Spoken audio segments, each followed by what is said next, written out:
কেরিওগ্রাফে last 29 বছরে we have placed more than 20,000 candidates, কিন্তু আমরা বলি আমরা একটাও চাকরি দিইনি। আমরা ক্যান্ডিডেটকে প্ল্যাটফর্মটা তৈরি করে দিয়েছি। Everybody have earn their job.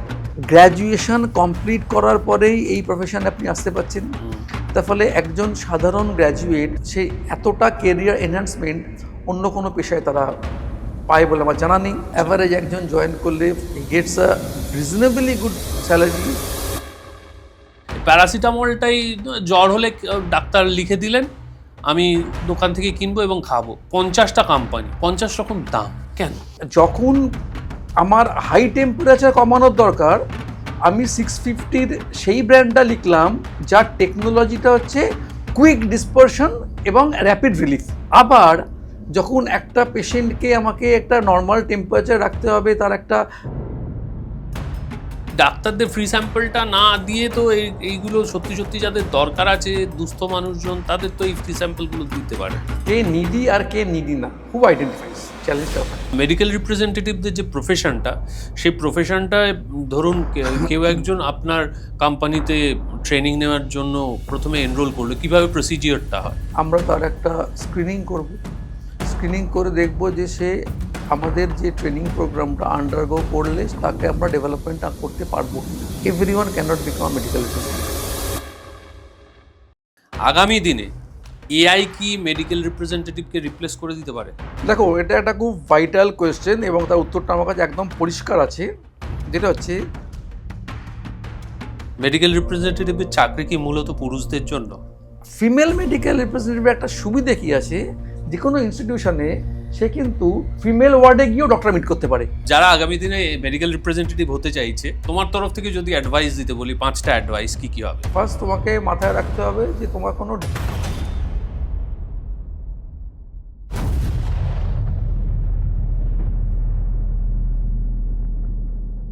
আজকে আমরা এমন একটা পর্ব তৈরি করার চেষ্টা করলাম, যে পর্বে এই ইয়াংস্টারদের কেরিয়ার নিয়ে কিছু কথা বলা যাবে। কেরিয়ার বলতে একটি বিশেষ প্রফেশন নিয়ে আমরা আলোচনা করছি। সেই প্রফেশনটি হচ্ছে মেডিকেল রিপ্রেজেন্টেটিভের প্রফেশন। যে প্রফেশনটিতে চ্যালেঞ্জ আছে, হ্যাজার্ডস আছে, কিন্তু সেই সঙ্গে রিওয়ার্ডসও আছে ইকুয়ালি। কিভাবে হতে হয় একজন ভালো এমআর, কি কি সমস্যা ফেস করতে হয় তাকে, কি কি জানতে হয় তাকে, কিভাবে করতে হয় ডাক্তারদের সঙ্গে কমিউনিকেশন, কোন কোন স্কিল থাকা তার অত্যন্ত জরুরি, এই সমস্ত বিষয়গুলো নিয়ে আজকে আমরা কথা বলবো। আর কথা বলবো কার সঙ্গে? কথা বলবো এই ফিল্ডে যারা ন্যাশনাল লিডার, সেই কেরিওগ্রাফের ম্যানেজিং ডিরেক্টর তমালদা, মানে তমাল চ্যাটার্জির সঙ্গে। তমালদা এই কেরিওগ্রাফটাকে শুরু করেছিলেন 1997 সালের 13ই ডিসেম্বর। তারপর থেকে তার জয়যাত্রা চলেছে।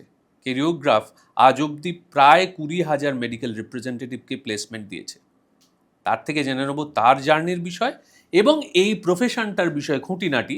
সেই সঙ্গে আমার আপনার মনে অসংখ্য প্রশ্ন আছে ডাক্তারবাবুদের নিয়ে, নার্সিংহোম নিয়ে, নার্সিংহোমের বিল টিল নিয়ে, সমস্ত কিছুর মজাদার আলোচনা আজকের পর্বে থাকবে। তাই আজকের পর্বটা পুরোটা শুনতে হবে। আর যদি ভালো লাগে তাহলে সাবস্ক্রাইব বাটনটা হিট করবেন, অবশ্যই বেল আইকনটা প্রেস করবেন, তাহলে আমাদের নতুন নতুন ভিডিও আপনাদের কাছে পৌঁছে যাবে। তমালদা, ওয়েলকাম টু দ্য শো। নমস্কার সৌরভ, নমস্কার সবাইকে। Thank you for your time. বেশ কদিন ধরে আলোচনার পর ফাইনালি আজকে তোমাকে আনা সম্ভব হয়েছে। মানে we could meet each other. হ্যাঁ, একদম। আমরা আজকে মূলত তুমি যে বিষয়টা স্পেশালিস্ট, সেই বিষয়টা নিয়ে আলোচনা করব। সেটা হচ্ছে যে এমআর একজন সাধারণ গ্র্যাজুয়েট ছেলে থেকে একজন সাকসেসফুল এমআর হওয়ার যে জার্নিটা, এই জার্নিটা পুঙ্খানুপুঙ্খভাবে তুমি নিজে জানো, যেহেতু তুমি নিজে অনেক উচ্চপদস্থ কর্তা ছিলে দুটো বড় কোম্পানি থেকে। সেখান থেকে তোমার মাথায় প্রথম এই কেরিয়ার গ্রাফ তৈরি করার আইডিয়াটা এলো কিভাবে? সৌরভ, আমি একটা কনভেন্ট এডুকেটেড স্কুল থেকে গ্রুমড।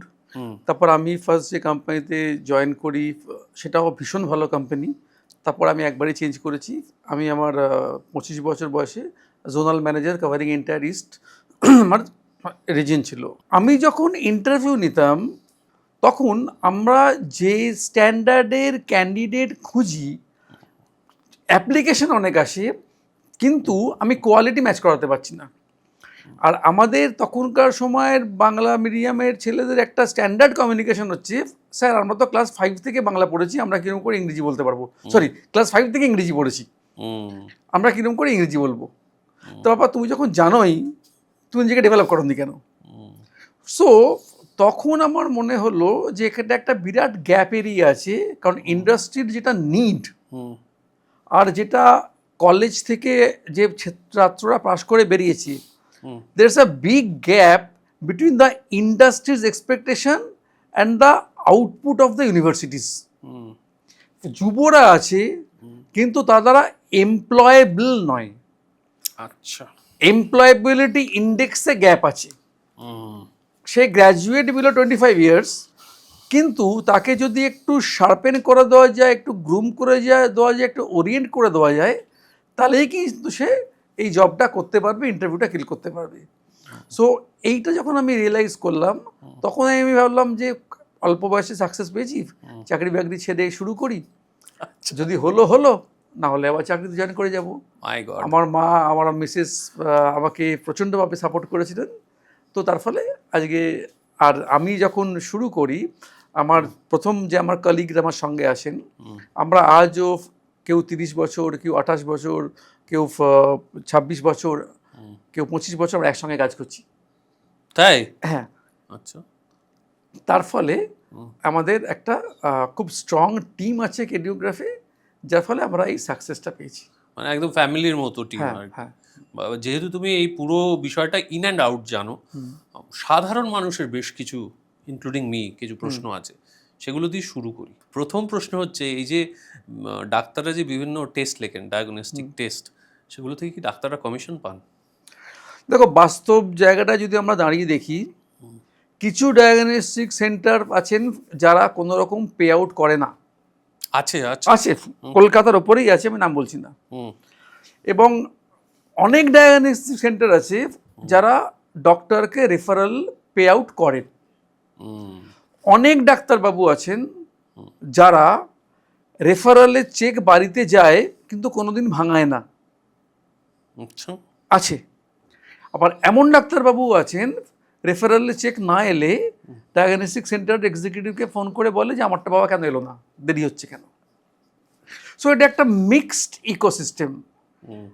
ডক্টর যদি রেফার করে, তার কাছে একটা রেফারেল আসে, এটা একটা স্ট্যান্ডার্ড প্র্যাকটিস। আগে কি হতো, ডক্টর বলতেন যে ওই ল্যাবটা ভালো, ওখান থেকে করবেন। পেশেন্ট তাহলে ভাবতো যে ওখানে নিশ্চয়ই কোনো একটা আন্ডারস্ট্যান্ডিং ব্যাপার আছে। এখন the labs have become smarter. যে ল্যাবেই পাঠান প্রেসক্রিপশনটা যাক না কেন, সেখান থেকে রেফারেল চলে আসবে। আচ্ছা, ওই ডাক্তারের প্রেসক্রিপশন নাম টাম দেখে চলে আসবে। হ্যাঁ। তো এই আজকে আমরা যে ইকোসিস্টেমে আছি, এটা চলছে। মোটামুটি ডাক্তাররা কীরকম পার্সেন্টেজ পান? 10%, 20%, 30%? স্ট্যান্ডার্ড হচ্ছে টেস্ট টু টেস্ট ভ্যারি করে, তারপরে কোন ডাক্তারের যেটা ওয়েটেজ ক্যাটাগরি সেই অনুযায়ী ভ্যারি করে, মানে 30% প্লাস। বাবা, আর একটা একদম ভীষণ সমস্যা, সেটা হচ্ছে যে হসপিটাল নার্সিংহোমে অনেক সময় এর দুটো সিনারিও আছে হসপিটাল নার্সিংহোমের ক্ষেত্রে। একটা সিনারিও হচ্ছে বিলটা ভীষণ ইনফ্লেট করে যাচ্ছে, ভয়ঙ্কর বেশি বিল হয়ে যাচ্ছে, নাভিশ্বাস উঠে যাচ্ছে, কর্তৃপক্ষের সঙ্গে ঝামেলা হচ্ছে, এবং ফাইনালি বিল মিটিয়ে প্রায় সর্বশান্ত হয়ে বেশ কিছু মানুষ বেরিয়ে যাচ্ছে। আবার অনেক সময় হচ্ছে যে এটা একটু সোশিও ইকোনমিক্যালি পিছিয়ে পড়া মানুষজন অনেক বেশি করে এই সমস্যার সম্মুখীন হন। ইনফ্লেটেড বিল হচ্ছে, তাদের পক্ষে দেওয়া সম্ভব নয়, ঝামেলা হচ্ছে, ঝামেলাটা তারপর মারাত্মকভাবে বেড়ে যাচ্ছে, এবং বেড়ে যাওয়ার পর কর্তৃপক্ষের ওপর একটা চাপ সৃষ্টি হচ্ছে, বিল কমে যাচ্ছে। এই ঘটনাটা কেন ঘটে? দেখুন, আমরা একজন পেশেন্ট হিসেবে যখন কাউকে ভর্তি করাচ্ছি, আমি নিজেকে পেশেন্ট পার্টি বলছি। ধরুন আমার বাড়ির কেউ ভর্তি হলো, আই এম আ পার্টি। যিনি ভর্তি হয়েছেন, হি ইজ দ্য পেশেন্ট। নাও সেই ক্রাইসিস মোমেন্টে আপনি যে ফর্মটা ফিল আপ করে সই করছেন, তাতে এতগুলো ক্লজ দেওয়া আছে, সেগুলো কিন্তু আপনি পড়ছেন না, আপনার পড়া শেষ সময়ও নেই, ধৈর্যও নেই, সেগুলো পড়তে গেলে হয়তো পেশেন্ট বাঁচবে না। সেখানে নার্সিংহোম বা হাসপাতাল তার ফেভারে সব কিছুই লিখে নিচ্ছি। এবারে যে প্রশ্নটা এলো হচ্ছে বিলের জায়গাটা। দেখবেন এখন মোটামুটি হয়েছে, একটু যদি চেঁচামেচি করি একটু বিল কমে যাবে। হুম হুম হুম তাহলে সেই অ্যালাওয়েন্সটা বা সেই মার্জিনটা হাসপাতালের কাছে থাকে বলেই কমাতে পারছি। হুম একটা এক্সাম্পল যদি দিই, ধরুন একটা ইনজেকশন আপনার বাড়ির কাউকে লিখেছি, আপনি বলুন যে এই ইনজেকশনটা আমি কিনে হাসপাতাল আপনাকে দেব, আপনি সেটা পুশ করুন। হুম নার্সিংহোম কিন্তু রাজি হবে না।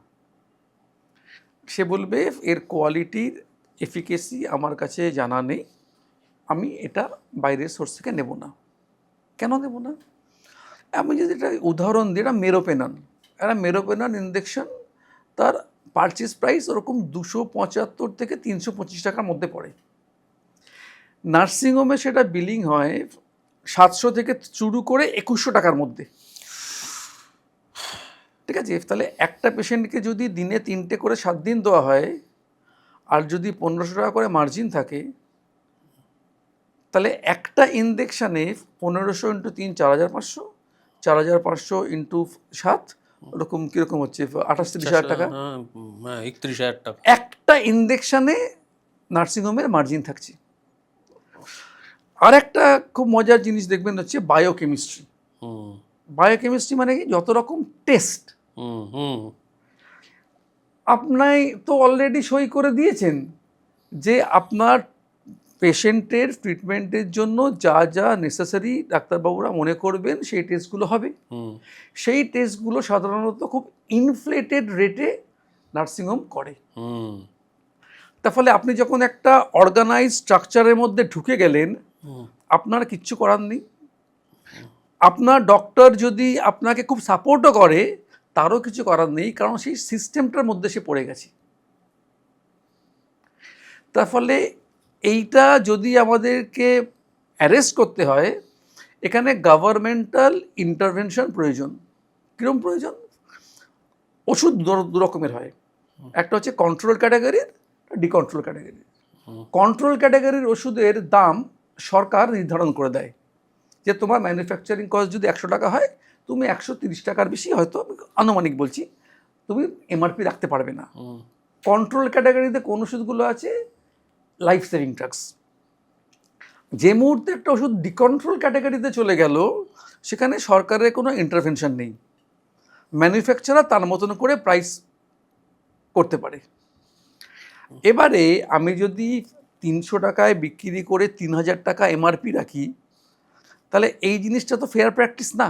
হুম যদি কোনো ল মেকার আমার কথাটা শোনেন, যারা সাংসদে আছেন বা ল মেকিং বডিতে আছেন, আপনারা এটা নিয়ে একটুখানি ভাবনা চিন্তা করুন। তাহলে আলটিমেটলি তো কমন ম্যানকে এটা সাফারিং হচ্ছে। আমার একটা নার্সিংহোম ইনস্টিটিউশন চালাতে গেলে প্রফিট করতে হবে নিশ্চয়ই, তা বলে 300 টাকার ওষুধকে 3000 টাকায় বিক্রি করা, এটা কি সমর্থনযোগ্য? এটা তো একটা ভাবনা চিন্তার বিষয়। হুম তো তার ফলে নার্সিংহোম ইনস্টিটিউশনে বা কোনো হাসপাতালে গেলে ইনফ্লেটেড বিল হয়। এবারে যেখানে আপনার ইন্স্যুরেন্স আছে, আপনার গায়ে লাগছে না। তাতেও খুব গায়ে লাগে, কারণ ওই তো মানে এমন অনেক কিছু আছে যেগুলো মেডিক্লেম বাইরে। থেকে পাওয়া যায় না। হ্যাঁ, আর অনেক কিছু আছে যেটা আপনি পকেট থেকে দিচ্ছেন। হ্যাঁ, ফলে খুব গায়ে লাগার মতো হ্যাঁ, বিষয়। এটার বেসিক্যালি তার মানে বলছো তুমি গভর্নমেন্টাল ইন্টারভেনশন ছাড়া আর কোনো, এটা ইন্টারভেনশন ছাড়া কোনো সম্ভব স্কোপ, না। মানে এটা কোনো স্কোপ নেই, মানে অ্যাজ আ, মানে এটা মানে সোশ্যালি এটার কিছু কোনো সলিউশন নেই। অনলি এখানে যেটা দরকার হচ্ছে strict law, so that there is a limit and capping on the purchase price and selling price. ডাক্তারবাবুরা যখন ধরো প্রেসক্রিপশন করছেন, তখন কি তারা ওই পেশেন্টের প্রোফাইলিং করে নিতে পারেন? মানে অফকোর্স, অফকোর্স ডাক্তারবাবু করতেই হবে। ধরো একটা কারুর হার্টের প্রবলেম হয়েছে, now I might prescribe a medicine which cost 80 rupees a tablet. হুম একটা হয়তো এফিকেসি দেবে 90% অবধি, আর একটা হয়তো মেডিসিন আছে যার 8 টাকা দাম, হুম সেটা হয়তো এফিকেসি দিতে পারে 70 থেকে 75%। কথার কথা বলছি আমি বোঝানোর জন্য। না, আমি এই টার্ম এফিকেসিটার মানে বুঝতে চাই। এফিকেসি মানে ওষুধটা খেলে আমি কতটা সারতে পারি, আচ্ছা। আমার জন্য বেস্ট কোনটা। হুম এবারে যে 80 টাকা অ্যাফোর্ড করতে পারবেন, ডক্টর তাকে 80 টাকার ব্র্যান্ডটা লিখবেন। যে 80 টাকা অ্যাফোর্ড করতে পারবেন না, তাকে কম দামের ব্র্যান্ডটা লিখবেন। বা তাকে হয়তো বলবেন জন ওষুধ দিতে যাও। কারণ ডক্টরের অবজেক্টিভটা কি? ডক্টরের অবজেক্টিভ হচ্ছে যাতে পেশেন্ট সুস্থ হয় আর পেশেন্ট কমপ্লায়েন্স হয়। পেশেন্টের যদি অ্যাফোর্ডেবিলিটির বাইরে আমি তাকে মেডিসিন দিই, তাহলে তো সে মেডিসিনটা খাবেই না, খেতে পারবেই না, আউটকাম ইজ জিরো। কিন্তু তার ইকোসিস্টেমের মধ্যে, তার ইকোনমিক ক্যাপাসিটির মধ্যে আমি যদি প্রেসক্রাইব করতে পারি, তাহলে সে ওষুধটা খেলে তার একটা রিলিফ ডেফিনেটলি হবে। তো তার মানে এখানে কি অ্যাফোর্ডেবিলিটি কতটা এবং কোয়ালিটি সেই ওয়াইজই ব্যালেন্স করতে হয় ডাক্তারবাবুদের? I give an example. হয়তো একজন খুব নামি ডাক্তারবাবু, তিনি যখন দক্ষিণ কলকাতার একটা নামকরা পলিক্লিনিকে বসছেন, একরকম ব্র্যান্ড লিখছেন। উনি যখন হয়তো মধ্যমগ্রামে গিয়ে বসছেন, পেশেন্ট দেখছেন, তখন হয়তো তার থেকে অন্যরকম ব্র্যান্ড লিখছেন ওখানকার ইকোনমি অনুযায়ী। আবার এই ডাক্তারবাবুই হয়তো মাসে একদিন করে হাসনাবাদে গিয়ে প্র্যাকটিস করেন, চ্যারিটেবল করেন। সেখানে তিনি চুজ করতে চান সেই ব্র্যান্ডগুলো যেগুলো হাসনাবাদ এর মানুষ অ্যাফোর্ড করতে পারে। সো এটা ডক্টররা খুব কেয়ারফুলি ব্যালেন্স করে তাকে করতে হয়। পেশেন্টের ইকোনমিক ক্যাপাসিটি এবং অ্যাফোর্ডেবিলিটির সঙ্গে ব্র্যান্ড অফ চয়েসটা তাকে প্রিসক্রাইব করতে হয়। ওকে, আমরা এখন আরেকটা জিনিস খুব শুনি, PD drugs. What is PD drug? PD মানে হচ্ছে পিডি কোম্পানি আমরা যেটা বলি। আমরা অভ্যস্ত কিসে? অভ্যস্ত হচ্ছে একটা বড় কোম্পানির একটা বড় ফ্যাক্টরিতে ম্যানুফ্যাকচার হবে, সেখান থেকে সিএনএফ স্টক আসবে, সেখান থেকে স্টক নিয়ে কেমিস্ট কাউন্টারে দেবে, ডাক্তারবাবু লিখবেন, আমরা প্রেসক্রিপশন নিয়ে ডাক্তারবাবুর প্রেসক্রিপশন নিয়ে ওষুধের দোকানে যাব, ওষুধ নেব। তাহলে এই সিস্টেমটার সঙ্গে আমরা পরিচিত। পিডি মানে হচ্ছে প্রমোশন অ্যান্ড ডিস্ট্রিবিউশন, মানে যিনি ডাক্তারবাবুকে ওষুধটা প্রমোট করছে তিনিই কেমিস্ট শপে ডিস্ট্রিবিউট করছে। মানে এটা একটা খুব মিনি কোম্পানি, একটা ওয়ান ম্যান কোম্পানি মতন। ধরুন আমি একটা বাদ্যির ম্যানুফ্যাকচারারের কাছ থেকে 5টা আমি ওষুধ বানালাম, বানিয়ে আমার পরিচিত 20 জন ডাক্তার আছে, তাদেরকে বললাম স্যার আমাকে একটু আপনাকে হেল্প করতে হবে, সাপোর্ট করতে হবে। তারা বললেন এই আমি রামকৃষ্ণ মেডিকেল হলে বসি, ওইখানে ওষুধটা রেখে দেবে। আচ্ছা, তাহলে ওনার ওই প্রেসক্রিপশনটা একমাত্র রামকৃষ্ণ মেডিকেল হলেই সার্ভ হবে, অন্য কোথাও হবে না। সো প্রমোশন কাম ডিস্ট্রিবিউশন মানে হচ্ছে যে মার্কেটিং করছে ডক্টরকে সেই ডিস্ট্রিবিউট করছে। আচ্ছা, ম্যানুফ্যাকচারটা অন্য এক জায়গায় হয়েছে। সো এইটাকেই আমরা চলতি ভাষায় পিডি বলি। ওকে, আচ্ছা। পিডি মেডিসিনস আবার কিছু কিছু সেগমেন্টে বেশি চলে। আজকে একজন ডক্টর একটা লাইফ সেভিং ড্রাগ কিন্তু পিডি কোম্পানি লিখবে না। একজন ডক্টর একটা হায়ার অ্যান্টিবায়োটিক কিন্তু পিডি কোম্পানি লিখবে না। ধরুন কারোর একটা নিউরোসাইকিয়াট্রি প্রবলেম আছে, ও চলতেই থাকবে, চট করে কমবে না, there he can try with the PD companies drug. কিংবা ধরুন ডার্মা সেগমেন্টে, ঠিক আছে, ওভারঅল কিওর সাধারণত হয় না। দুটো ভালো কোম্পানির কথাটা তো ঠিক নয়, দুটো বড় কোম্পানির ওষুধ দিলেন, একটা পিডি কোম্পানির ওষুধ দিলেন, এইভাবে জিনিসটা হয়। So PD basically dominates in rural markets and is those segments which are non life saving. আচ্ছা, নন লাইফ সেভিং। আচ্ছা, সমস্ত প্রফেশনেরই ভালো দিক আছে, খারাপ দিক আছে, চ্যালেঞ্জেস আছে। একজন মেডিকেল রিপ্রেজেন্টেটিভের প্রফেশনের ভালো দিক, মন্দ দিক এবং চ্যালেঞ্জেস সেগুলো কি কি? ভালো দিক যদি আমি বলি, সেটা হচ্ছে এই একটা প্রফেশন যেখানে আপনি যদি যে কোনো কোম্পানির জেনারেল ম্যানেজার, ভাইস প্রেসিডেন্ট বা জিএমের বাইরেটা দেখেন, দেখবেন তিনি তার কেরিয়ার শুরু করেছিলেন অ্যাজ আ মেডিকেল রিপ্রেজেন্টেটিভ। তার ফলে এই প্রফেশনে আমি একটা নামি দামি ইনস্টিটিউট থেকে একটা ম্যানেজমেন্টের ডিগ্রি নিয়ে এসে মাথার উপরে বসে গেলাম, তা কিন্তু হয় না। মেডিকেল রিপ্রেজেন্টেটিভ হিসেবেই কেরিয়ারটা শুরু করতে হবে। তার পরবর্তী ধাপ এরিয়া ম্যানেজার, যিনি একটা এরিয়া দেখছেন, তারপর রিজিওনাল ম্যানেজার মানে একটা রাজ্য দেখছে, জোনাল ম্যানেজার মানে বাংলা, বিহার, উড়িষ্যা, আসাম দেখছে, ন্যাশনাল সেলস ম্যানেজার।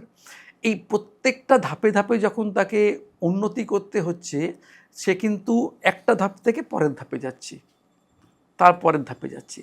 কারণ এই মেডিকেল রিপ্রেজেন্টেটিভ যে কাজটা করছে ডাক্তারের চেম্বারে, এই ম্যানেজাররা তারা আছেন যাতে তার কাজের এফিসিয়েন্সিটা ইন ক্লিনিক আরও এনহ্যান্স করা যায়, ওকে। ডাক্তারের চেম্বারে তার এফিসিয়েন্সিটা বাড়ানো যায়। হুম তাহলে তিনি যদি অতীতে সেই কাজটা করে না আসেন, হুম কেমন করে তিনি গাইড করবেন যে কাজটা কীরকম করে?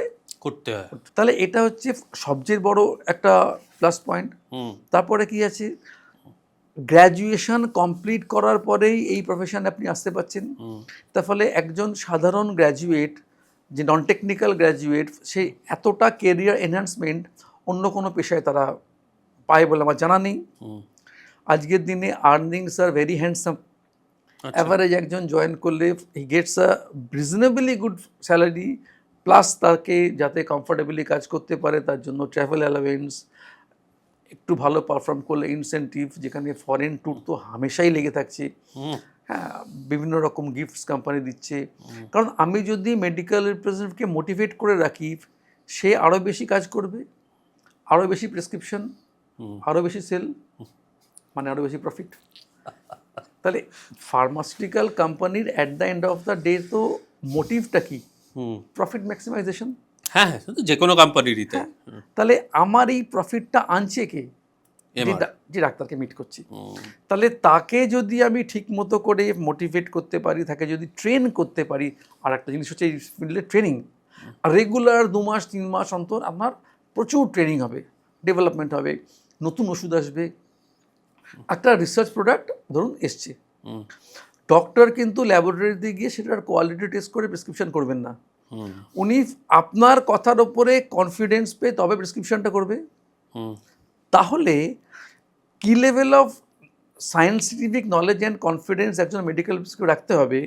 কারণ he may be a science non science graduate, তাকে মিট করছে may be a MD DM in nephrology. হুম তাহলে চোখে চোখ রেখে যদি কথা না বলতে পারে, সায়েন্স না বোঝাতে পারে, তার কিন্তু কোনো আউটপুট আসবে না। সো যদি ভালো দিক দিয়ে দেখা যায়, কেরিয়ার গ্রোথ, গুড আর্নিং, এগুলো তো ভালো দিকের মধ্যেই আছে। তারপর আপনি বলেছেন যে চ্যালেঞ্জেস, হুম চ্যালেঞ্জ যদি বলি, না, এইখানটা আমি একবার একটু ভেঙে নিই চ্যালেঞ্জেসে যাওয়ার আগে।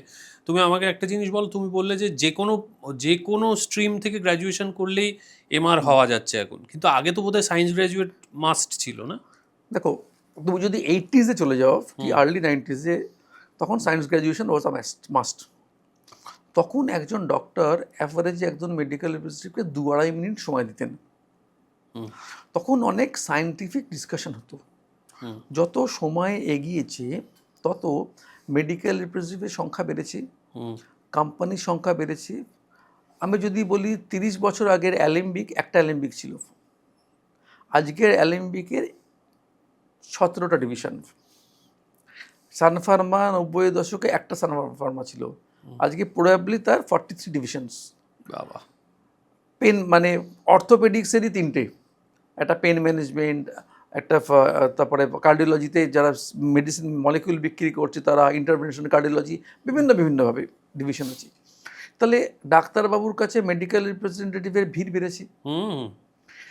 ডক্টর মেডিকেল রিপ্রেজেন্টেটিভদের মিট করার জন্য হয়তো তার টাইম দিনে 30 মিনিটস।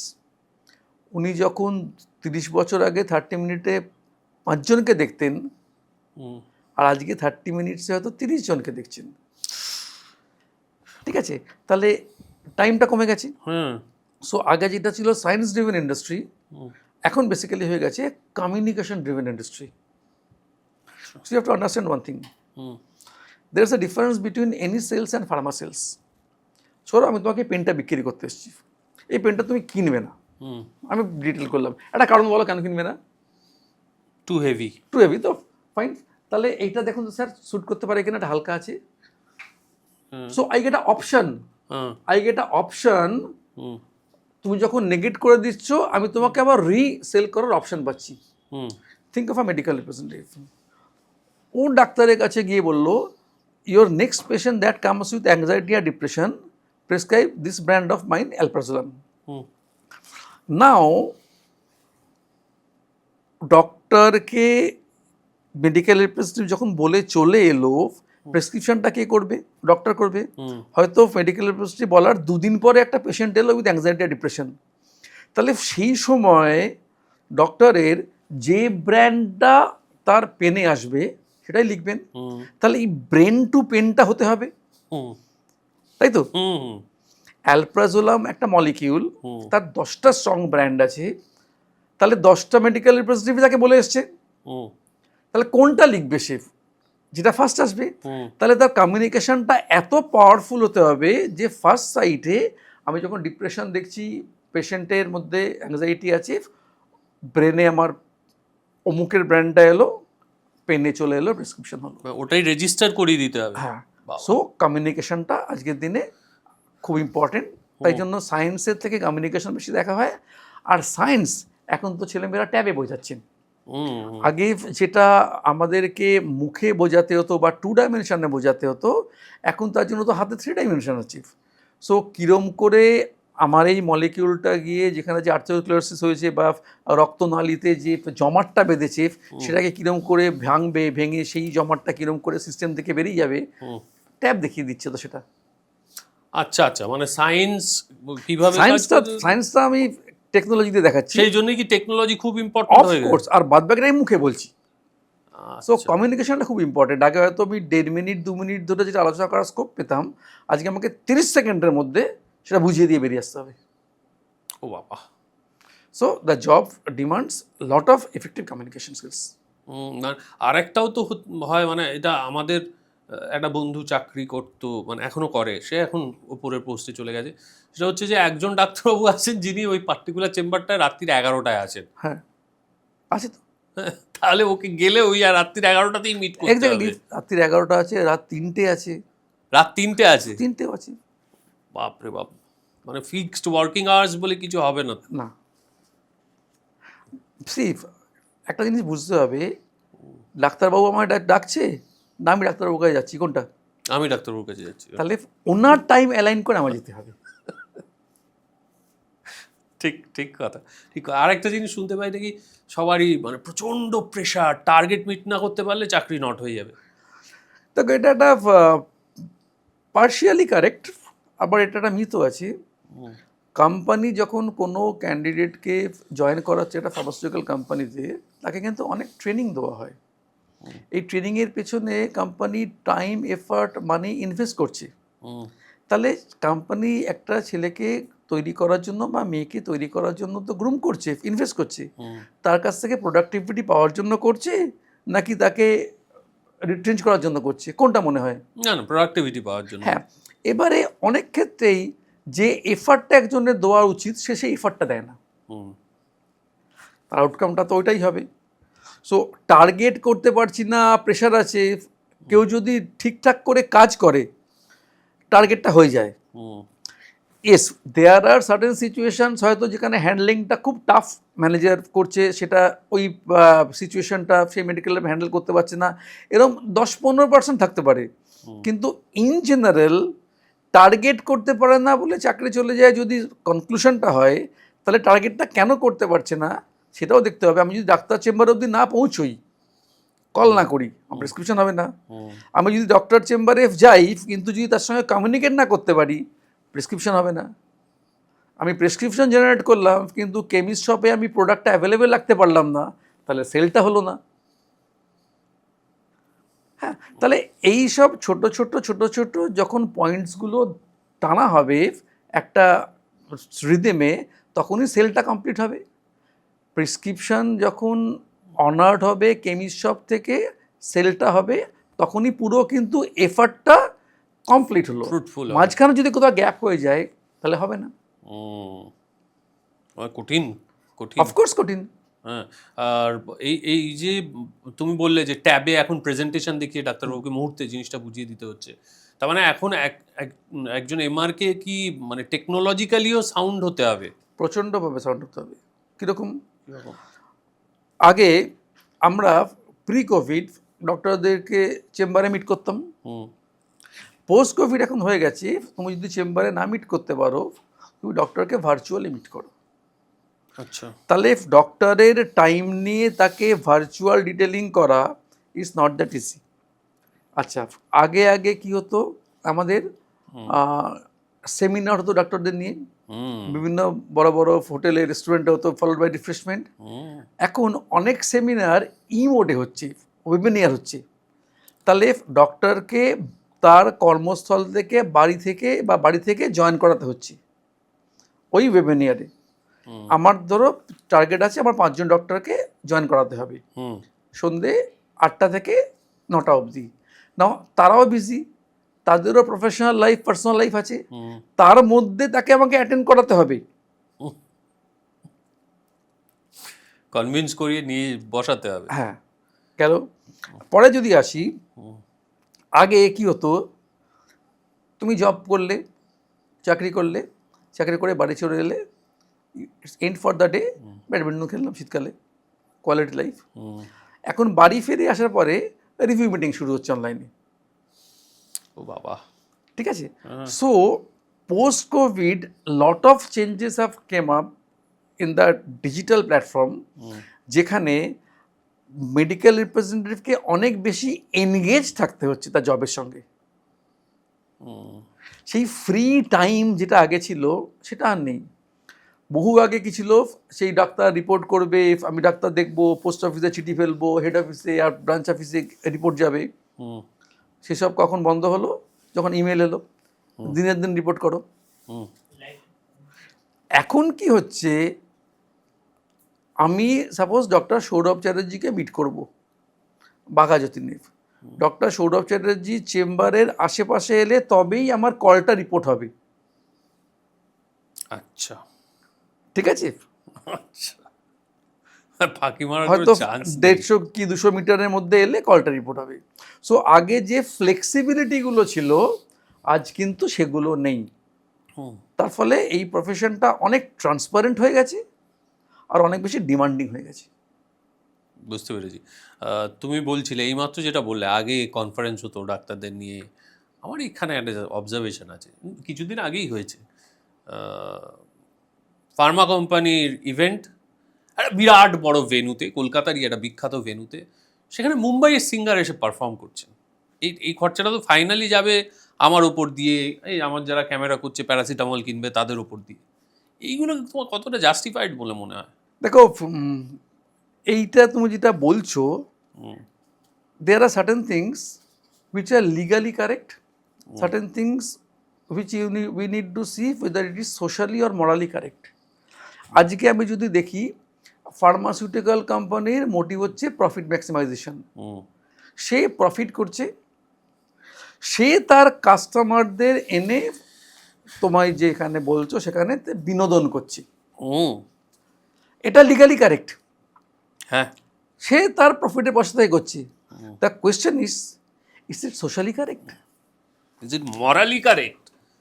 হ্যাঁ, দেখো দেখো, মরাল পলিসিং আমরা করতে পারবো না, সেটা ঠিকও না। তাহলে যে কোম্পানি করছে তাকেও ভাবতে হবে সেটা ভবিষ্যতে করবে কি না, আর যারা যাচ্ছেন হুম তাদেরকেও তো ভাবতে হবে যে তারা কেন যাচ্ছেন। সো কোম্পানি করছে যেমন এটা ঠিক কি ঠিক নয় বিবেচ্য, তেমনি যারা যাচ্ছেন তাদের দিক থেকেও তারা ঠিক কি ঠিক নয় সেটা বিবেচ্য। সো এটা একটা খুব গ্রে এরিয়া।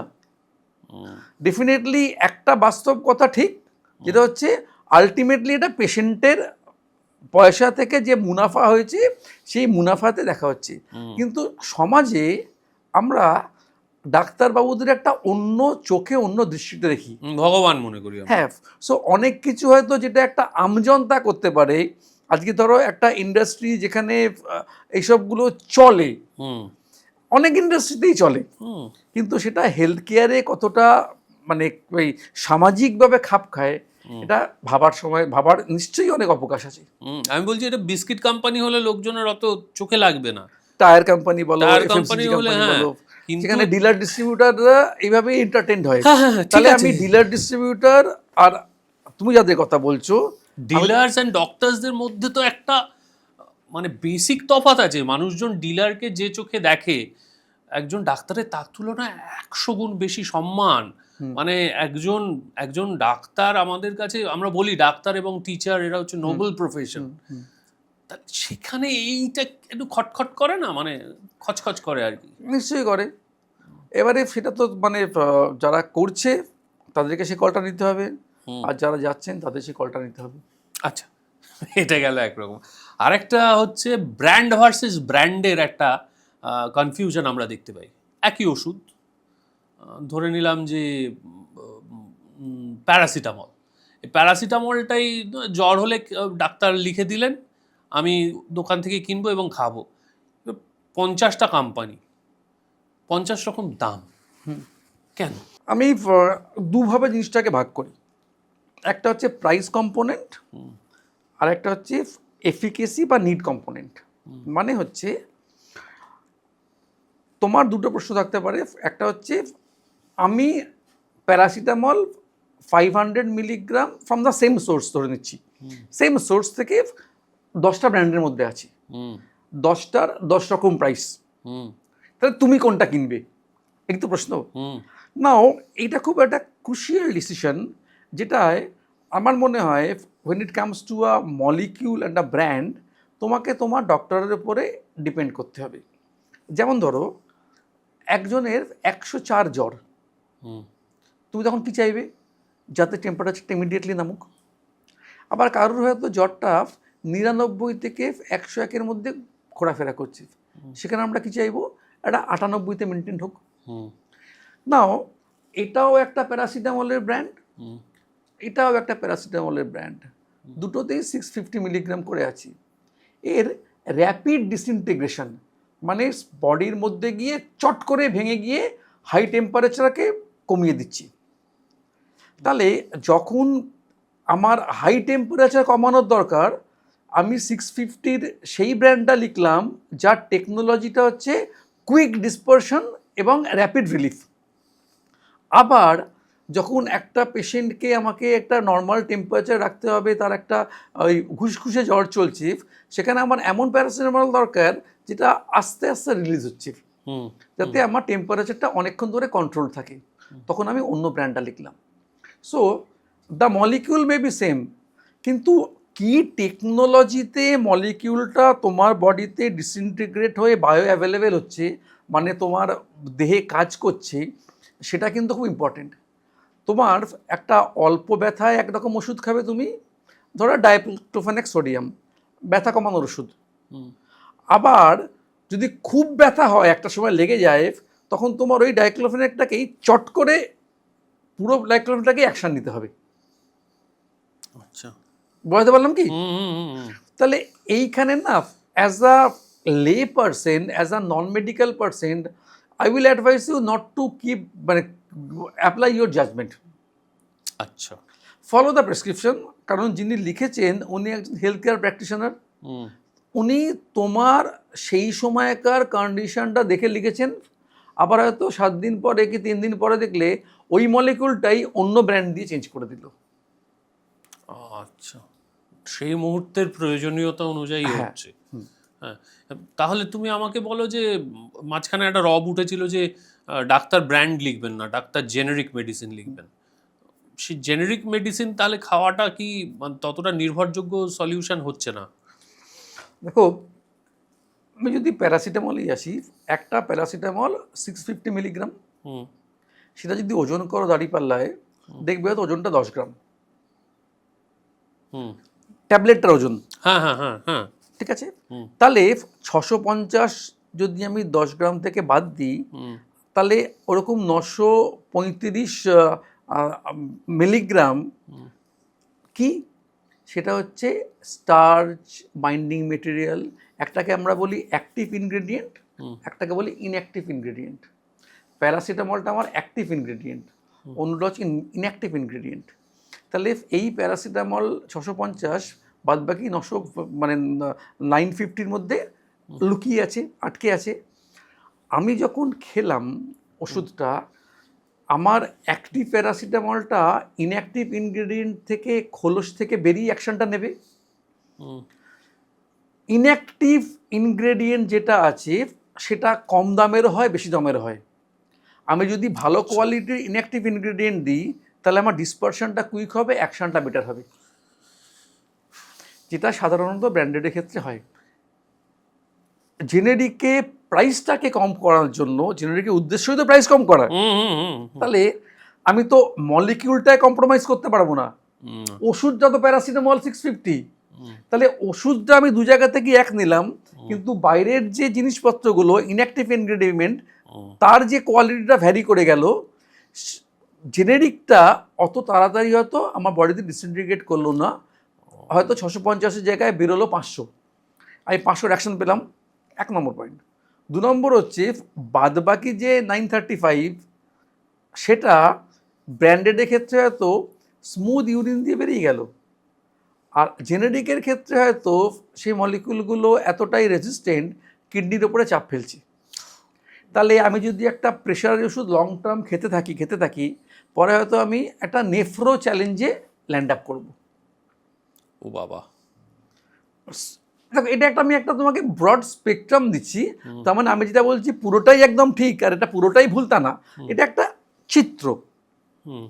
তার ফলে আমাদের যেটা কনসেপ্ট, যেটা আমরা দেখে থাকিয়েছি, দাম যদি আমরা বেশি দাম দিয়ে ভালো মেটেরিয়ালটা কিনি, তার দাম বেড়ে যায়, তখন সে হয়ে গেল ব্র্যান্ড। আর যখন আমি দামটাকে মানে একটা অ্যাফোর্ডেবল রেঞ্জের মধ্যে রাখবো, কমের মধ্যে রাখবো, আমাকে কোথাও না কোথাও তো কম্প্রোমাইজ করতে হবে। মেডিসিনটা আমি পারছি না, তাহলে ইনঅ্যাক্টিভ ইনগ্রেডিয়েন্টটা কম্প্রোমাইজ করলাম। বেশ, ওষুধ নিয়ে তো জানলাম, এর সঙ্গে ঈর্ষার জায়গা থেকে না, জাস্ট একাডেমিক ইন্টারেস্ট থেকে জানতে চাইছি, ফার্মা কোম্পানিগুলো অনেক সময় শোনা যায় যে ডাক্তারদের নানাবিধ গিফট দেয়, ডাক্তারদের ফরেন ট্রিপ, ডাক্তারদের নাকি গাড়ি টাড়িও দেয়, সেটাও শুনেছি। তো এই এই সমস্ত যে খরচাটা ফাইনালি সেটা গিয়ে পড়ছে পেশেন্টের ওপর, এটা কতটা জাস্টিফাইড?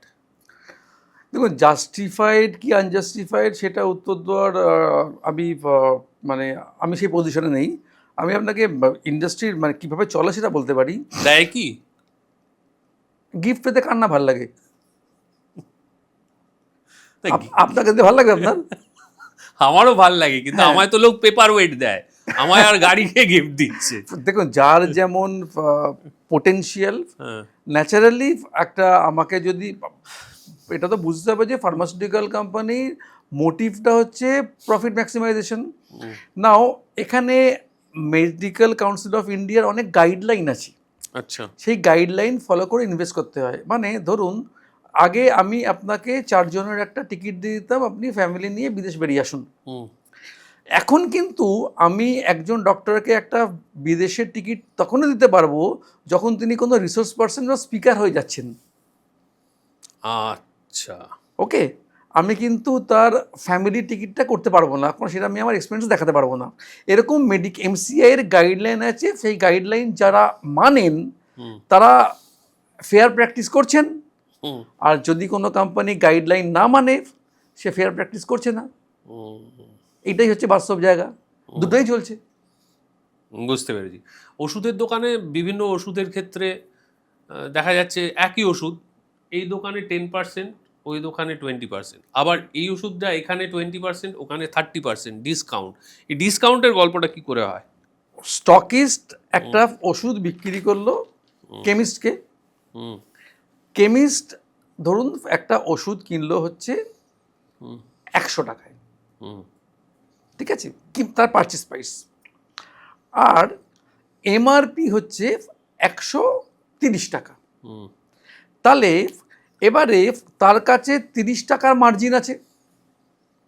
সে মনে করলো প্রথমে আমি যদি 10% ডিসকাউন্ট দিই আমার কাছে সবাই আসবে, 10% দিয়ে শুরু হলো, 10 থেকে হলো 15, 15 থেকে হলো 20, 20 থেকে হলো 24, তারপরে 26-এ ল্যান্ড করলো। ইউজুয়ালি ফার্মা কোম্পানির কেমিস্টকে মার্জিন দেয় 18 থেকে 28%-এর মধ্যে, আচ্ছা, depending on the category of the medicine. এবারে আপনি দেখবেন আপ টু 26% ডিসকাউন্ট, মানে যেটাতে সে 30% ডিসকাউন্ট পাচ্ছে সেখানে তো 26 ছাড়ছেন, যেটাতে তিনি 20% ডিসকাউন্ট পাচ্ছেন সেখানে হয়তো উনি 14 ছেড়ে দিচ্ছেন, 6%-এ উনি প্রফিট করছেন।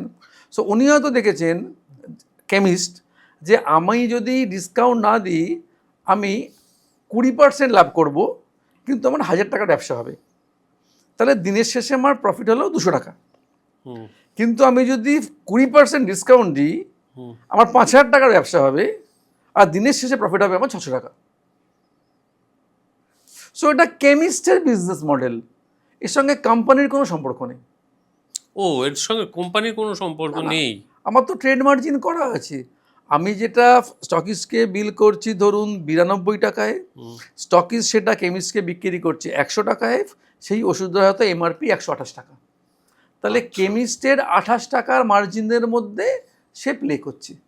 আচ্ছা, এটা ইন্ডিভিজুয়াল প্র্যাকটিসের মধ্যে। Individual practice, it's fair enough, অসুবিধা কি আছে এখানে? হ্যাঁ, না না না, তাহলে তো আপনি তো বেনিফিটেড। হ্যাঁ হ্যাঁ। আর ডাক্তারদের অনেক সময় ফ্রি স্যাম্পল দেওয়া হয়, বিভিন্ন কোম্পানি দেয়।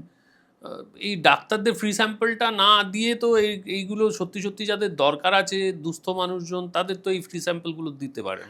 কথাটা খুব ভালো, এটা আমি একবার আলোচনাও করেছিলাম। না, কথা হচ্ছে ফ্রি স্যাম্পল কেন দেওয়া হয়? 2-3টে কারণে দেওয়া হয়। ধরুন আমি একটা নতুন কোনো মলিকিউল লঞ্চ করলাম, আপনি সে অতীতে কখনো ট্রাই করেননি, তাহলে আমি আপনাকে 3 জন পেশেন্টের মতন ট্রায়াল প্যাক দিয়ে গেলাম, স্যার আপনি একবার পেশেন্টের ট্রায়াল দিয়ে দেখুন, আমরা ফিডব্যাকটা নেব, আপনার যদি ভাল লাগে আপনি আরও প্রেসক্রাইব করবেন। কিংবা কী হলো, স্যার আপনার তো অনেক পুয়ার পেশেন্ট আছে, তাকে দেওয়ার জন্য আমি আপনাকে স্যাম্পলটা দিয়ে গেলাম, তাকে আপনি দেবেন না। আপনার যে কোয়েশ্চেনটা, যে রিয়েল নিডি অবধি কোম্পানি যদি দিতে পারতো না, হু আইডেন্টিফাইজ দ্যাট? চ্যালেঞ্জটা ওখানে। কে নিডি আর কে নিডি না, হু আইডেন্টিফাইজ? আপনি আমাকে বলুন, আমি আপনাকে একটা ম্যানুফ্যাকচারিং কোম্পানি, আপনি মার্কেটিং করছেন, আপনার এই ফিলোসফিটা আমি ইমপ্লিমেন্ট করতে চান, আপনি আমায় বলুন কি পদ্ধতি করবেন। পেশেন্টকে আপনি ডাইরেক্টলি চেনেন না, পেশেন্টকে সার্ভ করছে কে? কেমিস্ট আর ডাক্তার। কেমিস্টের বিক্রি করার প্রবণতা থাকতে পারে, হ্যাঁ, তাহলে আমি কেমিস্টকে স্যাম্পল দেবো না, তাহলে আমি ডক্টরকেই স্যাম্পল দিয়ে বলছি যে আপনি আপনার নিডি পেশেন্টকে দিন। আচ্ছা আচ্ছা আচ্ছা। সো কোম্পানি ডাইরেক্টলি পেশেন্টকে দিতে পারে না, কারণ আমি তো জানি না যে কার কি ওষুধ লাগবে, সে তো ডাক্তারের কাছ থেকে প্রেসক্রিপশন পাবে। তাহলে আপনাদের এরকম কোনো কি প্রভিশন আছে যে যদি প্রকৃত চাহিদা সম্পন্ন কোনো মানুষ যোগাযোগ করে তাহলে সে ফ্রিতে ওষুধ পাবে বা কম পয়সা ওষুধ? কিছু এনজিও তো আছেই, হুম হ্যাঁ, যেমন ডক্টর আশিস কুমার, উনি হাটখোলা ব্লাড ব্যাংকটা, ডি আশিস বলে সরি ডি পরিচিত। আশিস, ডি আশিস, হ্যাঁ, ওনার ওখানে তো আমরা আমাদের যদি কোনো ওষুধ বেঁচে যায় বাড়িতে, ওনার ওখানে আমরা পাঠিয়ে দিই, কারণ ওটা খুব সুন্দরভাবে সিস্টেমে কাজটা হয়। এরকম অনেক এনজিও আছেন যারা এটা করেন। হ্যাঁ, ডি আশিস আমাদের সবারই পরিচিত, হ্যাঁ, আমাদের হ্যাঁ, তো হ্যাঁ। বহু বছর ধরে কাজ করছেন ব্লাড ডোনেশন এবং এইসব এক্স্যাক্টলি, নিয়ে। এক্স্যাক্টলি। বাহ, এটা শুনে ভালো লাগলো। আচ্ছা, সামনের দিনে কার্ডিও রেসপিরেটরি লাইফস্টাইল কোন ধরনের ওষুধ আপনার মনে হয় মার্কেট লিড করবে? দেখুন, আমাদের ভারতবর্ষে না, আমাদের লাইফ এক্সপেক্টেন্সি বাড়ছে, শিশু মৃত্যুর হার কমছে। আপনি যদি 40-এর 50-এর দশকে দেখতেন, শিশু মৃত্যু বলে একটা খুব মানে আমাদের, আরে বাবা, আজকে মোটামুটি আমরা সেখান থেকে অনেক বেরিয়ে এসেছি। আমাদের অ্যাভারেজ লাইফ এক্সপেক্টেন্সি শহরে 75 প্লাস মাইনাস, সেটা আরও এগোচ্ছে। সো জেরিয়াট্রিক কেয়ারটা খুব গ্রো করছে। জেরিয়াট্রিক কেয়ার, আচ্ছা আচ্ছা। নিউট্রাসিউটিক্যালস গ্রো করছে। আর in 2020 India is the diabetic capital of the world. হ্যাঁ, সিরিয়াসলি। সো গ্রোথ যদি আমি বলি, লাইফস্টাইল মেডিসিনস, এখন মানুষ লাইফস্টাইলের উপর খুব জোর দিচ্ছে, জেরিয়াট্রিক কেয়ার, এইসব যে আনএক্সপ্লোরড জায়গাগুলো ছিল সেখানে কিন্তু অনেক বেশি গ্রোথ আমরা দেখতে পাচ্ছি আইপিএমে। আমাদের একজন ডাক্তারবাবু এসেছিলেন যিনি ওই জেরিয়াট্রিক মেডিসিন নিয়ে স্পেশালাইজ করেছেন, এবং তিনি বলছিলেন যে নিয়ার ফিউচারে ভারতবর্ষের পপুলেশনের একটা বড় সংখ্যা এই জেরিয়াট্রিক মেডিসিনের আন্ডারে চলে আসবে, বয়সটা সেই জায়গায় গিয়ে পড়ছে, ফলে জেরিয়াট্রিক মেডিসিনটাও খুব প্রমিসিং একটা সেক্টর হতে চলেছে। একটা ইন্ডিকেটর বলছি, আপনি রোববারের আনন্দবাজার পত্রিকাতে সাপ্লিমেন্টে আপনার বিজ্ঞাপন থাকে না, আপনি দেখবেন যেটা হচ্ছে ওল্ড এজ হোম, যেটা আমরা বলি 4 পাতা 5 পাতা ধরে শুধু ওল্ড এজ হোম। কেন? মানুষ যারা বয়স্ক হচ্ছেন তারা সঠিক সেবাটা বাড়িতে পাচ্ছেন না, হয়তো ছেলে বা মেয়ে এখানে থাকে না, বিদেশে থাকে। হ্যাঁ, আর ওল্ড এজ হোমটা কেন হচ্ছে? কারণ আমাদের ওল্ড পপুলেশনের সংখ্যা বাড়ছে বলে। একদমই তাই। মানে আগামী দিনে এই এই এই এই সেগমেন্টটা ভীষণ আমাদের ভবিষ্যৎ সাংঘাতিক হয়ে যাবে। হ্যাঁ, আমার ভবিষ্যৎ জানি। আচ্ছা, আগে বিদেশি কোম্পানি এমএনসি এইগুলো সমস্ত ডমিনেট করতো, এখন আমাদের ইন্ডিজিনাস প্রোডাক্টসও সেই জায়গাটা নিচ্ছে। এই চেঞ্জটা হলো কি করে? এই চেঞ্জটা হচ্ছে কারণ আমাদের ইন্ডিয়ান কোম্পানির যে অ্যাগ্রেসিভ এবং স্মার্ট মানে ওয়ে অফ মার্কেটিং তারা নিয়ে এসছে, তাতে আমাদের এখানে ইন্ডিয়ান কোম্পানিরা ভালো চেনে, তাদের পেনিট্রেশনটা অনেক বেটার এসছে। আর বিদেশি কোম্পানি এখন না তাদের রিসার্চ মলিকুলগুলো নিয়ে এসে তারা একটা ক্লাস মার্কেট অপারেট করছে, হুম। আর ইন্ডিয়ান কোম্পানিজরা ক্লাস মার্কেট এবং মাস মার্কেট অপারেট করছে। ও আচ্ছা আচ্ছা। আজকে হয়তো একটা মাল্টিন্যাশনাল কোম্পানি 1 কোটি টাকার ওষুধ বিক্রি করে হয়তো 40 লাখ টাকা প্রফিট করে, কিন্তু ইন্ডিয়ান কোম্পানির ফিলোসফি হচ্ছে 10 কোটি টাকা বিক্রি করে আমার 40 লাখ টাকা প্রফিট করলে চলবে, তো ন্যাচারালি আমার টার্ন ওভার বেড়ে গেল। হুম হুম। ঠিক আছে, ছাপড়ার ইন্টেরিয়ারে কিন্তু আপনি মাল্টিন্যাশনালকে পাবেন না, কিন্তু ইন্ডিয়ার সব কোম্পানিকে পাবেন। রাইট, ও সেই কারণে মাস ভার্সেস ক্লাসের খেলা হয়ে যাচ্ছে হ্যাঁ, বেসিক্যালি। হ্যাঁ। They are multinationals are more focusing on the research molecule and on the class market. আচ্ছা, মানে তাহলে লোকাল যে কোম্পানিজগুলো বা ইন্ডিজিনাস কোম্পানিগুলো এরা কি কোয়ালিটি ওয়াইজ অনেক ইনফিরিয়ার কোয়ালিটির ওষুধ বিক্রি করছে? একদমই না, একদমই না। হুম। আজকে তো একটা ওষুধ যখন আসছে সে তো ড্রাগ কন্ট্রোলের অ্যাপ্রুভাল নিয়েই আসছে। হুম হ্যাঁ, তাহলে আমি তাকে ইনফিরিয়ার ভাববো কেন? হুম একদমই না। হুম। মেডিকেল রিপ্রেজেন্টেটিভদের যে প্রফেশনটা, সেই প্রফেশনটায় ধরুন কেউ একজন আপনার কোম্পানিতে ট্রেনিং নেওয়ার জন্য প্রথমে এনরোল করলো, কিভাবে প্রসিজিওরটা হয়? ক্যান্ডিডেটকে গ্র্যাজুয়েট হতে হবে, তার বয়স হতে হবে 25 বা 27-এর মধ্যে। আমরা তার একটা স্ক্রিনিং করব, স্ক্রিনিং করে দেখব যে সে আমাদের যে ট্রেনিং প্রোগ্রামটা আন্ডারগো করলে তাকে আমরা ডেভেলপমেন্ট করতে পারবো কি না। আচ্ছা। Everyone cannot become a medical representative. ও, এভরিওয়ান ক্যানট বি। আপনার মধ্যে সেই স্মার্টনেস থাকতে হবে, সেই এক্সট্রোভার্ট নেচারটা থাকতে হবে, সেই কমিউনিকেশন এর জায়গাটা ডেভেলপ করতে হবে। A good student never means you are a good medical representative. So আজকে এই পয়সাতে আসতে গেলে তার মধ্যে অনেক ইনার ক্যাপেবিলিটি থাকতে হবে, স্ট্রেংথ থাকতে হবে, রিজেকশন ফেস করার অ্যাপটিটিউড অ্যান্ড অ্যাটিটিউড থাকতে হবে, হার্ডওয়ার্কিং ইন নেচার হতে হবে, সকাল 6টাতে ট্রেন ধরার অ্যাডাপ্টেবিলিটি থাকতে হবে, 2 হুইলার চালাতে হবে শীত গ্রীষ্ম বর্ষাতে। এগুলো আমরা দেখে নিই যে সে ট্রেনেবল কিনা, আচ্ছা। তবেই তাকে আমরা অ্যাডমিশনের জন্য এনরোল করি। অ্যাডমিশনে এনরোল করলে আমাদের ক্লাসরুম প্রোগ্রাম আছে যেখানে আমরা 33টা ক্লাস করাই, যেটাকে MRTP বলা হয়, মেডিকেল রিপ্রেজেন্টেটিভ ট্রেনিং প্রোগ্রাম। আমাদের হাইব্রিড প্রোগ্রাম আছে, এটা বেসিক্যালি করে হচ্ছে ওয়ার্কিং যারা চাকরি ছাড়তে পারবে না তারা অনলাইনে বেশি ক্লাস করলো, আর ক্লাসরুমে তাদের হয়তো 4টে রোববার ডাকা হলো, সেখানে গ্রুমিংগুলো আমরা করে দিলাম হাইব্রিড মোডে। আর একটা একদম আমাদের আছে হচ্ছে video based learning course, MRVC। তো এই 3টে ফরম্যাটে আমরা করি, ক্লাসরুম, হাইব্রিড যেটা MREOP মেডিকেল রিপ্রেজেন্টেটিভ ই ওরিয়েন্টেশন প্রোগ্রাম, আর ভিডিও বেসড লার্নিং MRVC। যে যেটাতে ফিট করবে, যার জন্য আমার মনে হবে যেটা ঠিক, তাকে আমাদের কাউন্সিলর সেটা ম্যাডাম গাইড করবেন, সে প্রোগ্রামটা সে করবে, আমরা তাকে ইন্টারভিউ অপরচুনিটিতে পাঠাবো। Until or unless we get the job, he gets the job. ক্যারিওগ্রাফে লাস্ট 29 বছরে we have placed more than 20,000 candidates, কিন্তু আমরা বলি আমরা একটাও চাকরি দিইনি, আমরা ক্যান্ডিডেটকে প্ল্যাটফর্মটা তৈরি করে দিয়েছি। Everybody have earn their job. বাহ। হ্যাঁ, চাকরি দেওয়ার ক্ষমতা আমাদের কারোর নেই। ছাত্রকে পড়াশোনা করে শিখে তার ইন্টারভিউ ক্র্যাক করে তাকে জবটাকে আর্ন করতে হবে। This is how we operate. মানে এটা তাহলে তোমাদের মানে এডুকেটর প্লাস প্রফেশনাল ট্রেনার দুটোর একটা মিশ্রণ হ্যাঁ, ঘটাতে আমাদের হয়। কমিউনিকেশন ট্রেনাররা আছেন, আমাদের সাবজেক্ট ট্রেনাররা আছেন, আমাদের মক ভিউয়াররা আছেন। ঠিক আছে, এই যে এমআর একজন হলো, ধরো চাকরি পেলো, সে মোটামুটি তুমি বললে 1,030 টাকা তার স্টার্টিং স্যালারি সে পেতে পারে।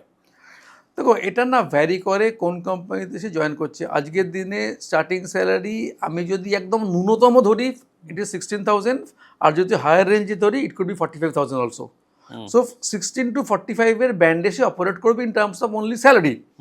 এবারে রোজ যে সে কাজ করছে সেটা তার খরচা, কিন্তু সেই খরচাটা কিন্তু কোম্পানি বিয়ার করছে।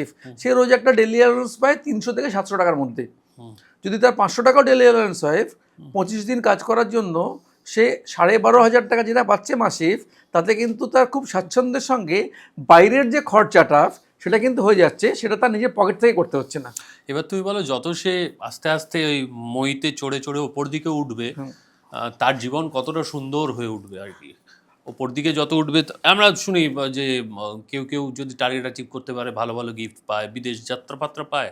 বিদেশ যাত্রা তো আমাদের মানে 70% মেডিকেল রিপ্রেজেন্টেটিভ হয়ে গেছে। দুবাই কলিং, টাটা, ব্যাংকক যাচ্ছি, এ তো চলছে সারাক্ষণ। ও আচ্ছা। বিদেশ বিদেশ এখন কেনা যাচ্ছে না, বিদেশে নিজের পয়সা যাওয়াটা না, কোম্পানি পয়সা যাবে, কোম্পানির পয়সা, মানে জাস্ট টার্গেট ফুলফিল করলে সেটা করা হ্যাঁ সম্ভব। স্ল্যাব থাকে যে আমি যদি এই টার্গেট অ্যাচিভ করতে পারি তাহলে গোয়া, এইটা করতে পারলে হয়তো আমার ব্যাংকক, এটা করতে পারলে ইউরোপ। আচ্ছা, হ্যাঁ, সো স্ল্যাবের উপর ডিপেন্ড করবে। তুমি যত প্রফিটেবিলিটি দেবে কোম্পানিকে, কোম্পানি সেই প্রফিটেবিলিটির একটা পার্ট তোমার উপর ইনভেস্ট করবে, এই তো বক্তব্য।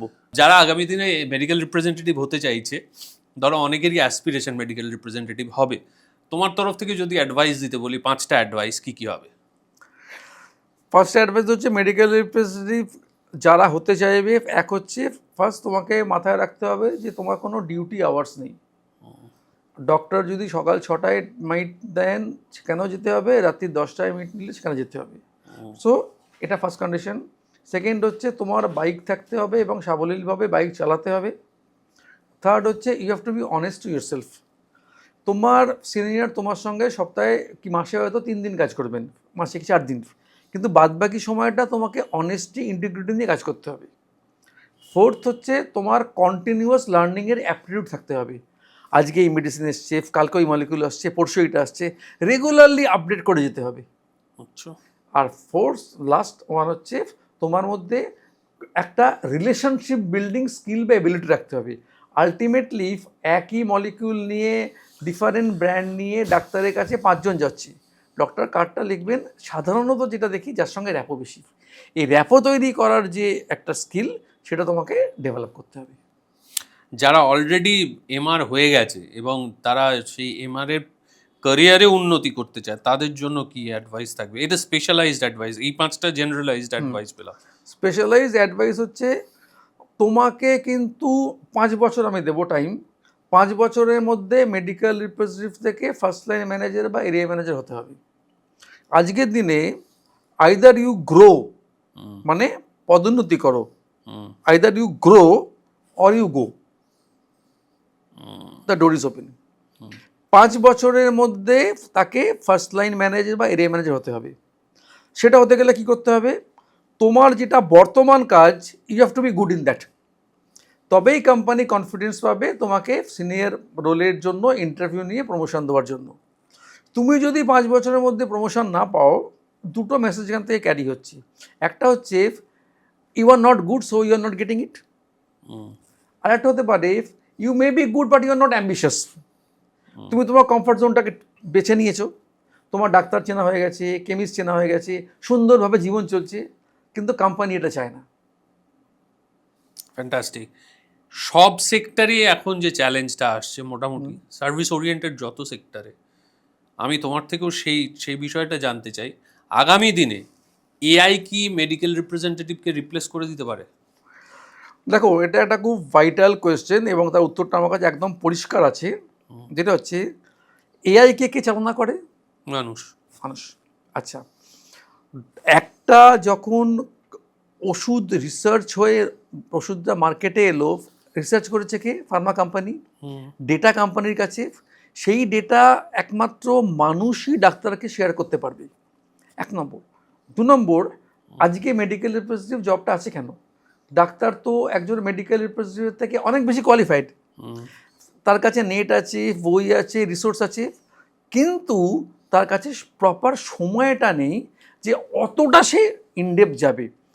এবং সে যদি ইনডেপথ গিয়ে কিছু বুঝতে না পারে, তাকে কে বোঝাবে? জেনারেল বলছি, একটা প্র্যাকটিস করতে গেলে একজন ডক্টরকে হয়তো 80টা ওষুধ সম্বন্ধে জানতে হয়। 80টা মেডিসিনের 100% জানা কারোর পক্ষে সম্ভব?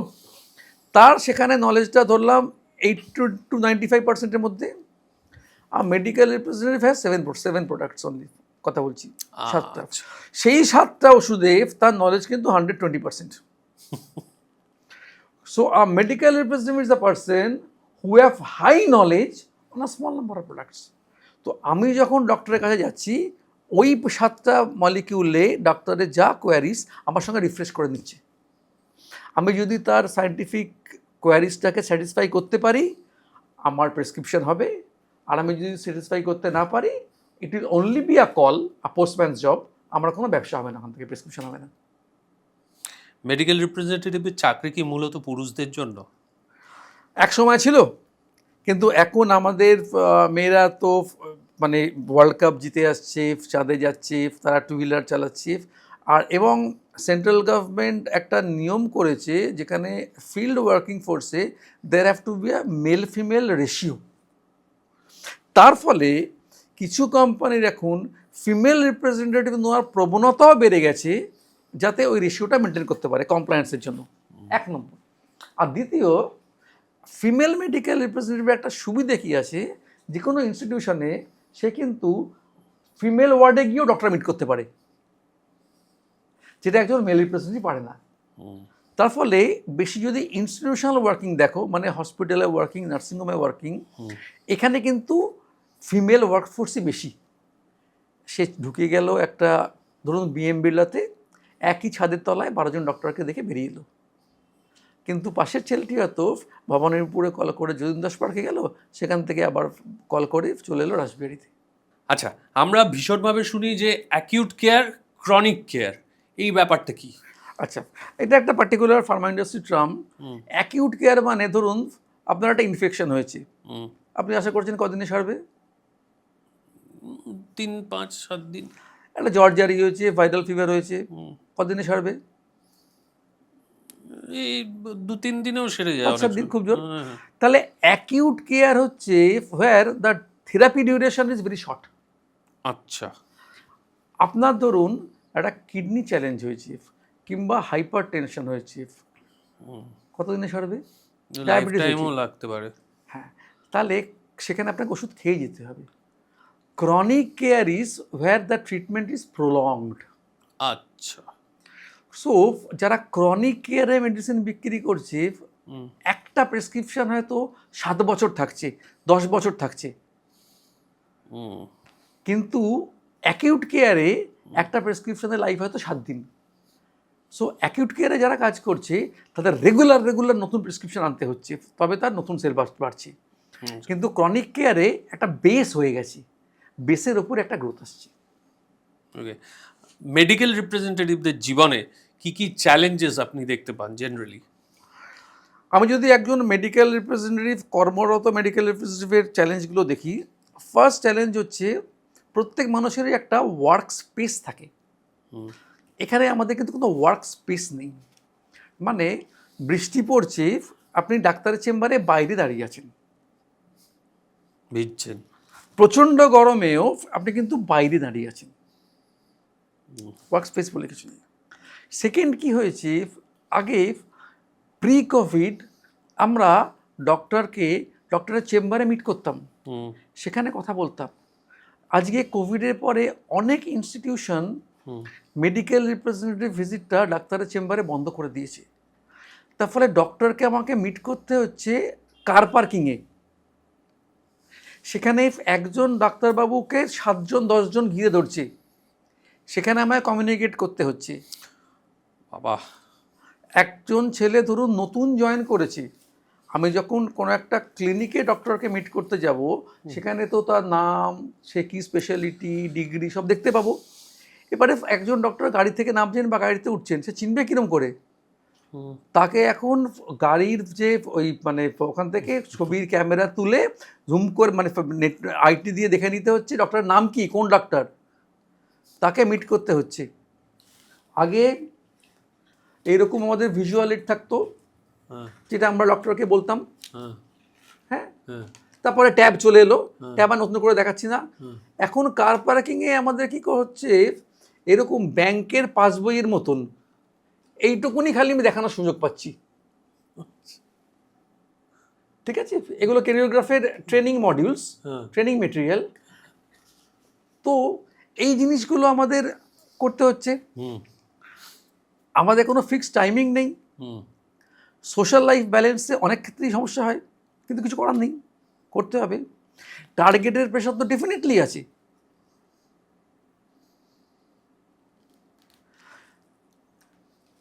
অ্যাট্রিশন, আমি অ্যাজ আ ম্যানেজার যদি দেখি একজন ছেড়ে চলে গেল, একটা পারফর্মিং টেরিটরি, সেখানে আরেকজনকে আমাকে নিতে হবে, তাকে আবার ট্রেনিং দিতে হবে। হুম সো আমি যদি ইন্ডাস্ট্রিটাতে দেখি বা এই জবটাতে দেখি, বেসিক্যালি এখানে এই যে জিনিসগুলো বললাম, এগুলো কিন্তু একজন মেডিকেল রিপ্রেজেন্টেটিভের ডে টু ডে চ্যালেঞ্জ।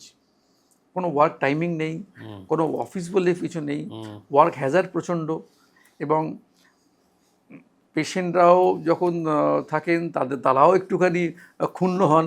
হ্যাঁ। আমার দেখানোর টাইমে কি বক বক করছে। সো এগুলো তো আছেই। Okay, thank you so much for this fantastic thank you. Episode. আপনাদের কেমন লাগলো একটু আমাদের লিখে টিকে জানান, একটু লাইক করুন, কমেন্ট করুন, সাবস্ক্রাইব করুন। তাহলে এই তমালদার মতো যত বড় বড় অন্টারপ্রেনাররা, ট্রেনাররা, টিচাররা, এডুকেটররা তারাও যেমন আসবেন, ভালো ভালো ডাক্তাররা আসছেন তারাও আরও বেশি করে আসবেন, এবং আপনাদের জীবনে আমরা ভ্যালু অ্যাড করার মতো কনভারসেশন ক্রিয়েট করতে পারবো। সবাই খুব ভালো থাকুন, আপনাদের সঙ্গে দেখা হচ্ছে পরের পর্বে।